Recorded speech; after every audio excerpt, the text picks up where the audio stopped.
Maserati and the Ghibli. In 1969 through 1973, Maserati introduced a car called the Ghibli to the world. It was a two-door coupe or convertible with a V8. Made about 330 horsepower, 335 if you had the S. Then in 92, they brought about a new Ghibli. Basically looked like a sexy Italian version of the massively fender-flared E30 M3. That car went through about 1997. Now though, there's a new Ghibli in the United States. It's the 2014 Ghibli. This is it. And it's here. It's a four-door now. It's no longer a V8, even though the 92 to 97 Ghibli 2 utilized forced induction, smaller engines. That's basically what we've got going on here. This is a twin turbocharged Maserati four-door ready to attack the mid-size luxury segment, and it's doing it all for under $100,000. Let's dive in to the world of Ghibli. So with a Maserati, you're going to expect a good-looking car. And the Ghibli does not disappoint. I mean, it looks like a smaller quattroport. The wheelbase is 7 inches shorter. The car's overall length is shorter. It only weighs 100 pounds less, but that's because it's packed with all-wheel drive and a nice interior on the inside. But it's still a Maserati on the outside. You got quad exhaust pipes sitting low down there. You've got these big, meaty Dunlop 275 series tires wrapped around these beautiful multi-spoked wheels, hiding large Brembo brakes.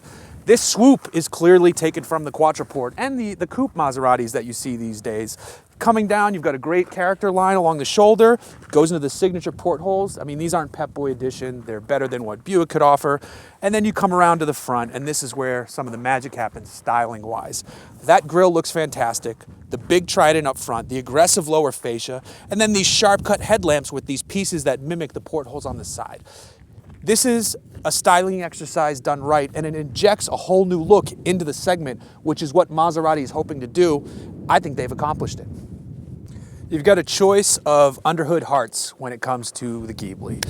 If you're outside of North America, you can get it with a diesel, which is pretty cool. It makes well over 400 pound-feet of torque, closer to 250, I believe. But here in the States, you've got two versions of a 3-liter twin turbocharged V6 engine.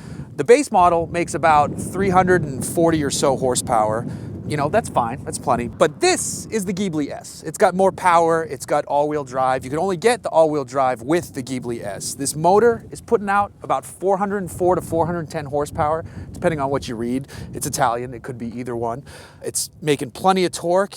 It sends most of that power to the rear wheels because this is a rear-wheel drive biased all-wheel drive system.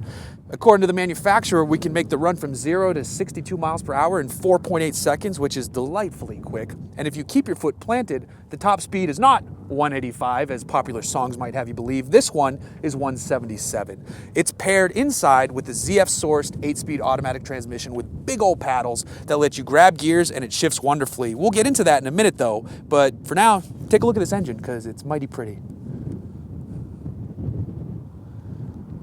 It's certainly pretty to look at on the outside, but it's not going to do well in the luxury segment if it's also not nice on the inside. And you'd expect it to be, and you're right, your expectations pay off. These seats are supremely comfortable. They might be the most comfortable seats in the entire segment. And when we're talking about the mid-size luxury segment, we're talking about some heavy hitters. We're talking about Audi A6, BMW 5 Series, Mercedes E-Class, and there's offerings from Acura and Lexus, but in my mind, they don't stack up to the three Germans. Those are the big kingpins in that segment. So this is the first ever Italian entry into that segment, and that's a huge deal. It's a huge deal for Maserati because they want to increase their volume from what must be a few cars a year to many, many tens of thousands.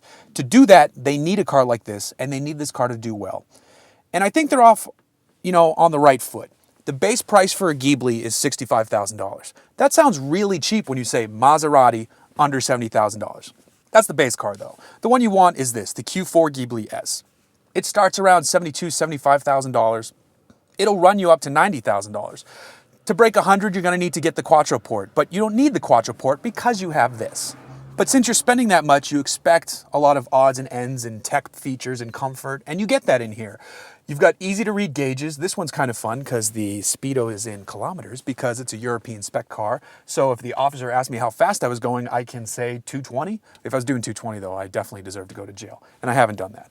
But there's also in the center, there's a display where you can see where the torque split is, what your fuel is, what audio is playing, and then it also does speed so I can know how fast I'm going. But here in the center, Maserati was smart. Because they work with Fiat and Chrysler, they have access to a whole lot of infotainment systems. And they went with what is basically Uconnect. Here it's called Maserati Touch Control, but it's Uconnect with a blue paint scheme. And it's smart that they did that because it works. You touch buttons, they respond. When I hit the button to change tracks on my iPhone, it responds quickly. There's no delay.